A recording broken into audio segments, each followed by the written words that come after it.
အားလုံးမင်္ဂလာပါဒီမနေ့စကားပြောရတဲ့အတွက်ကြောင့်အားလုံးကျေးဇူးတင်ပါတယ်။ဘာဖြစ်လဲကျွန်တော်တို့အခုကစိတ်ကောင်းစီကိုကျုပ်ဖို့အဲ့တော့ကျွန်တော်တို့အရန်လိုတဲ့နော်တလိုင်းရေးဖွဲ့စည်းအရန်များဒီမိုကရေစီအရန်များအားလုံးစုပေါင်းပြီးတော့ဟိုတိုက်အားလုံးအတူတကွတိုက်ပွဲဝေရမယ်။နော်စိတ်ကောင်းစီကတော့မကြခင်သူတို့ကတော့ပြုတ်တော့မယ်။ဘာဖြစ်လဲသူတို့တတ်မတော်တယ်ဟာသူတို့တတ်တယ်ကတော့ဟိုစိတ်ဓာတ်ကြကုန်ပြီသူတို့စိတ်ဓာတ်လည်းမရှိတော့ဘူးကျွန်တော်တို့တတ်တယ်ကတော့စိတ်ဓာတ်ပြေဝရှိတဲ့ရီမန်းချက်လည်းကောင်းကောင်းမှုရှိတဲ့အတွက်ကြောင့်ကျွန်တော်တို့အောင်မြင်ပါတယ်ဒါကြောင့်မလို့အားလုံးကျေးဇူးတင်ပါတယ်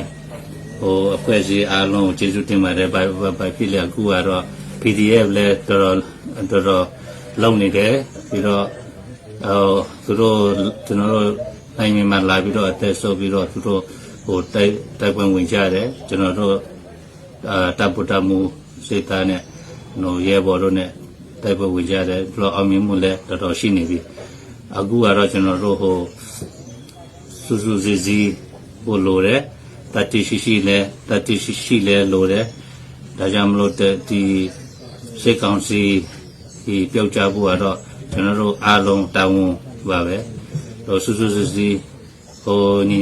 လို့ရှိရင်တော့မချခင်ကျွန်တော်တို့အမြင်ပါပဲကျွန်တော်တို့ဟိုကောတူလေတမတော်ကတော့ဟိုလူတုကိုကာကွယ်ရမယ်လူတုဟိုကနေဟိုယက်တီအတူတူလူတုနဲ့အတူတူပေါ့နော်ယက်တီရမယ်လက်တူမဆိုးပေါ့နော်ကရင်ဖိတိုင်းရင်းသားဖိပမာဖိအားလုံးဟိုတတိရှိဇွဲစတိရှိနဲ့တိုက်ပွဲဝေလို့ရှိရင်တော့မကြတော့ဘူးကျွန်တော်တို့ဟိုလူလိုက်ရမယ်ပြီးတော့အောင်မြင်မှုလည်းရမယ်ဒါကြောင့်မလို့အားလုံးကျေးဇူးတင်ပါတယ်